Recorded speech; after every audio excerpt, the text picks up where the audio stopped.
संविधान शिल्पी बाबा साहब डॉक्टर भीमराव अंबेडकर। इस भवन को जब बुक कर रहे थे तो एक लड़का यहाँ पे था, बोला सर मैं भी जय भीम रहा हूँ। बोला कैसे? बोला देख लीजिए। और उसने अपने हाथ में टैटू बनवाया है जय भीम।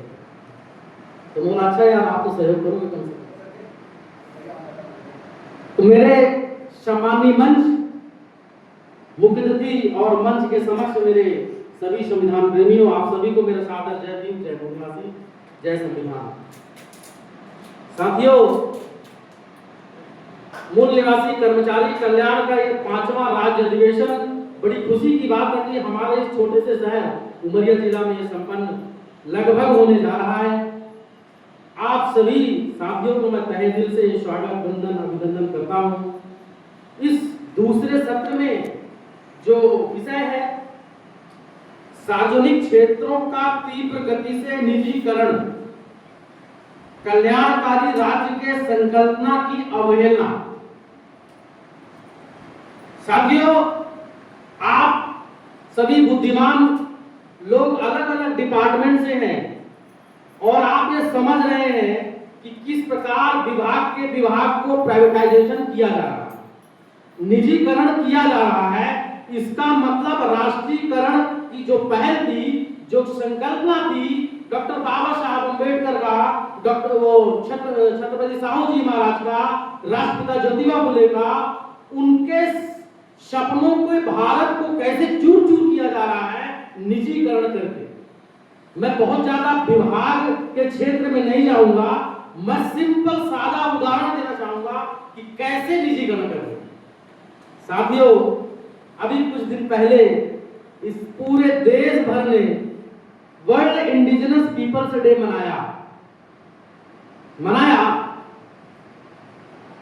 विश्व मूल निवासी दिवस मनाया। कुछ लोग आदिवासी दिवस मनाए, कुछ लोग मूल आदिवासी दिवस मनाए और वहां है नहीं। साथियों, ये जो निजीकरण का मामला है, आर्टिकल 15 में बाबा साहब ने कहा कि भारत देश में रहने वाले किसी भी नागरिक के साथ जाति के आधार पर, धर्म के आधार पर, लिंग के आधार पर, स्थान के आधार पर, भाषा के आधार पर भेदभाव नहीं किया जाएगा। यही राष्ट्रीयकरण है। और जो भेदभाव किया जाता है वो क्या है? निजीकरण। क्या इस देश को हिंदू राष्ट्र बनाना निजीकरण नहीं है? मैं जवाब चाहता हूं, है ना? हिंदू राष्ट्र बनाना ही निजीकरण है। क्या होता है हिंदू राष्ट्र में?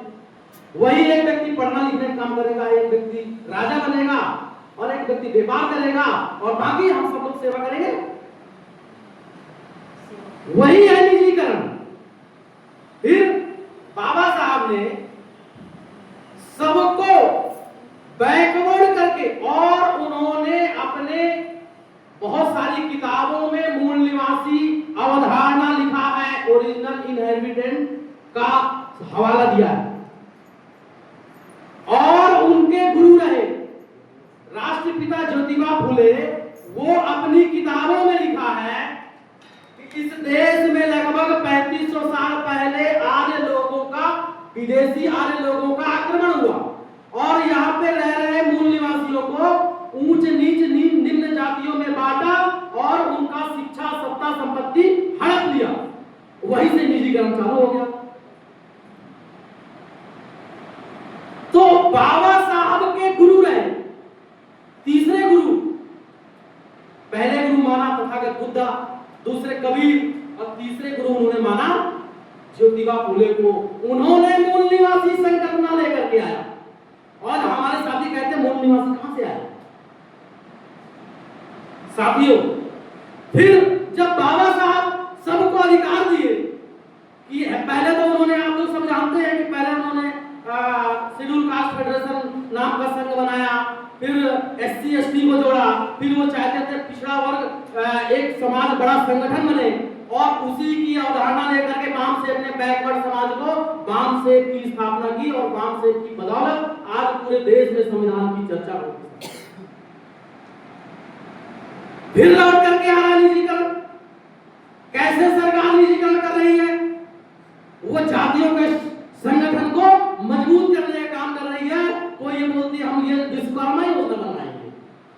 ये क्या है? निजीकरण है कि राष्ट्रीयकरण है ना? निजीकरण। साथियों, ये मुद्दा है निजीकरण और राष्ट्रीयकरण पे चर्चा करें साथियों। और उन्हीं के बहकावे में आकर के हमारे मूल निवासी समाज के 6,743 जातियों में बटे हुए उन लोगों को बाबा साहब ने इकट्ठा किया। दुश्मन कहता है बांट दिया। बाबा साहब ने इकट्ठा किया।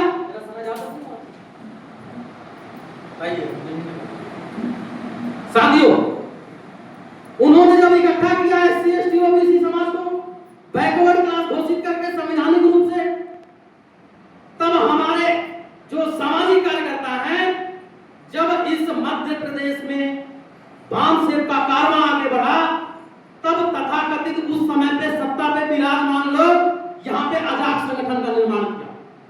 आप बोलेंगे अजाक्स तो पूरे सभी एससी एसटी ओबीसी का बात करती है। आप लोगों को समझना चाहिए अजाक्स किसका संगठन है? अजाक्स मात्र अनुसूचित जाति और जनजाति अधिकारी कर्मचारी संघ का है। बाबा साहब पूरे बैकवर्ड समाज को इकट्ठा लेके चलना चाहते हैं और हम उनका आंदोलन कर रहे हैं।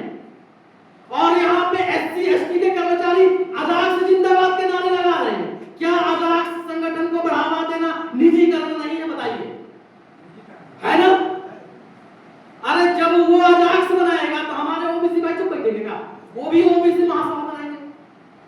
क्या ये निजीकरण की पहल नहीं है? फिर हमारे आदिवासी भाई चुप बैठेंगे, वो आकाश संगठन बनाएंगे, सिर्फ अनुसूचित जनजाति अधिकारी कर्मचारी चल रहा है यहाँ पे। क्या ये निजीकरण की ओर नहीं है? साथियों, इन्हीं सब मुद्दों को लेकर के हमारे राष्ट्रीय कमेटी ने ये विषय रखा है कि ये जो सार्वजनिक क्षेत्रों में तीव्र से जो निजीकरण हो रहे हैं, ये हमारे पास एक चुनौतियां हैं। उसका समाधान कैसे होगा?